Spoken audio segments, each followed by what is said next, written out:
So now that you know a little bit about the executor service interface, let's go ahead and dive into some of its key methods. And this will also be very useful for what you'll be doing for assignment 2A. So as I mentioned before, because executor service extends executor, you can use it to execute individual tasks.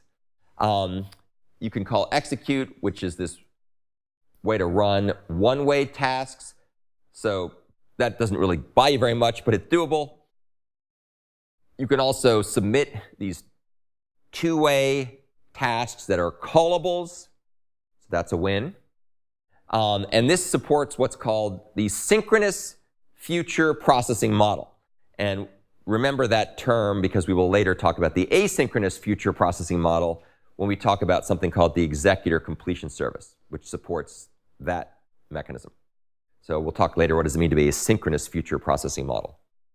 What that means is when you get a future back from submit, the way to learn if that future has completed or the computation has triggered the completion of the future is to call its get method, which by default will block until the task that's doing the computation in the background finishes and indicates that the future is now done. And we'll, at that point, after get returns, you can get the result. We'll talk about some variants of this shortly. The executor service can also execute groups of tasks. So we can invoke a bunch of callables. We can invoke them all, and this call will not return until they're all done, until they're all finished running. We can also invoke any, and we'll talk about what that does in a second. So invoke all will run the computations in the background, and when the task's complete, it gives you back a list of futures to the completed tasks. This is actually a very strange interface because the results that come back to you are a list of futures, all of which have finished. So it's like, why don't you just return a list of the objects rather than a list of futures? But that's just interface design quirks. The invoke any methods will return the result of one successful completion. So whichever of the callables, whichever of the tasks finish first, the result from that task will be returned. All the other tasks that haven't finished will be canceled. We'll talk what cancellation means in more detail later. But basically, this is just saying, this method is saying, invoke all these things and wait till they're all done. And this is saying, invoke all these things and then wait for the first one to be done. So hopefully that makes sense. You might use invoke any for situations where you just want the first result that comes back. Let's say you're trying to search for something in a big, MapReduce-like environment, and you don't really care to get all the results. You just want to know the first one, like someone's trying to compute some, deep learning algorithm that's looking for something, and whichever, maybe you have 4 or 5 different ways of doing this, and you just want to pick the one that works first. If you were so inclined, let's say you wanted to sort a large file, you wanted to sort a large list or a large array, and you don't know which sorting algorithm is going to run the fastest. So rather than trying to sit there and do some kind of asymptotic time complexity algorithm analysis, you just say, oh, I've got merge sort, quick sort, heap sort, and insertion sort. Sort them all, sort this list with all those mechanisms, and whichever one finishes first, I'll just take the results and cancel the other ones. And that actually might make some sense on a multi-core platform, right? You got cores galore, so why not just do a brute force way of trying them all? Okay, a couple things to remember. Don't modify the collection parameter, this thing here. Don't modify the tasks while these things are running, or chaos and insanity will ensue because it's actually sharing that. Remember, Java has the pass by reference semantics. So if you make change to this stuff, you'll be screwing up the collection itself. The weirdest part of these methods, however, is that they actually block until they're finished. And that's particularly strange for invoke all. Because what you really want them to do is you really would like them to say invoke all, give you back this list of futures, and then you could go and redeem that list as those things finish. But that's not how it works. So if you want more asynchronous semantics, you'll have to write that code yourself. And I actually think I have an implementation of it lurking in one of my files somewhere because I found it annoying that they didn't work the way I expected them to work. Let's talk about some other methods. These are more the lifecycle methods. So the executor service has some methods that can be used to start shutting down the executor service itself, as opposed to shutting down tasks. If you want to shut down individual tasks, you have to submit them and then use the future that comes back to cancel. If you want to shut down the executor service implementation itself, then you can use these methods, and there's a couple of them. Shutdown is used to perform a so-called orderly shutdown. And what that means is that tasks that are currently running will get a chance to finish, but no new tasks will be permitted to start. So that's what orderly shutdown means. There's also, and it ignores the new ones. There's also a way to shut things down immediately.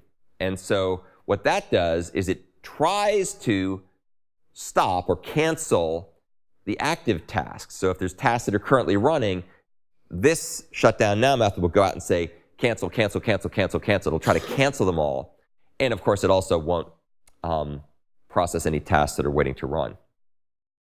So that's more draconian, right? It's kind of like if you're in a store and they say, okay, the store is shutting down in 5 minutes or whatever, they typically wait for everybody to leave before they shut the store down. So that's an orderly shutdown.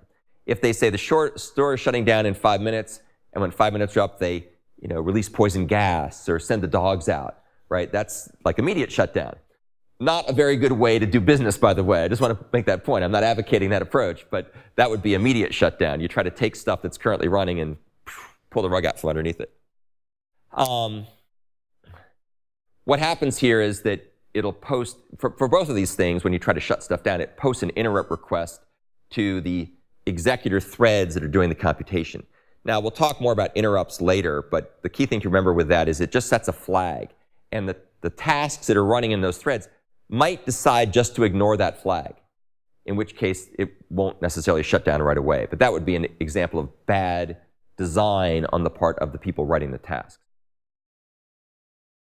Okay, so again, just keep in mind that these interrupt requests or these cancellations are voluntary. The tasks that are running are free to ignore them, but that would be an indication of poorly designed software. Shutdown now will, in addition to trying to shut down the stuff that's running or active, it'll also return a list of the tasks that were waiting to run. So if the tasks didn't get a chance to get far enough along to be in the active state and thereby canceled, it'll return a list of waiting tasks. Now, what you can do with that list, I don't know, but it gives it back to you. It's nice. The executor service can also check certain things about its status. So you can check to see whether it's been shut down, you can check to see whether it's actually finished, and so on. So is shutdown returns true if the executor has been shut down, either orderly or abruptly. Is terminated is true if everything is shut down, right? So we're distinguishing between the request to shut down from is it shut down, right? That's kind of like saying, the store will be closing in 5 minutes. That's sort of the shutdown request. And then, is everybody out of the store? That's the is terminated request. And then the third method here, which is really the more interesting one, is the await termination method. And what this does is you can use it to wait up to a certain amount of time for all the threads to terminate. So if you're, say, a main thread and you've created a executor service with a pool of threads, and now you come along and say, shut down, you can then, as the main thread, say, all right, I'm going to wait here for all those things to finish. And you can, of course, imagine, all kinds of scenarios where in real life, you wait for things to finish, but you're not going to wait forever, right? And so you can bound the amount of time that you wait. Now, the interesting question is, should you use shutdown or shutdown now? So if you use shutdown now and the tasks that are given to the executor service are properly coded to be responsive to cancellation requests, then shutdown now may reduce the blocking time for await termination, because once you say shutdown now, then this should return in short order because everybody should shut down.